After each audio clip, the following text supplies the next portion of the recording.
just starting a quick calibration here this morning. We're doing an electrical injection into this temperature probe. The probe can't be removed from the line due to the process, so the best we can do to give it a calibration is electrical injection. So we're using a Druck Genii here on the right, and we have the wires coming around, and we're coming into the head of this probe here. We're injecting in RTD PT100 equivalent, and that transmitter, the red item, is converting it into milliamps and transmitting it back into the process. Done our calibration, -10, +10, and you can see the results there on the bottom.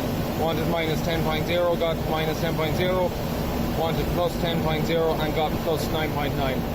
So those two results are perfect within tolerance, and we can close this up now, and that's the calibration complete, bar entering the results and issuing any cert.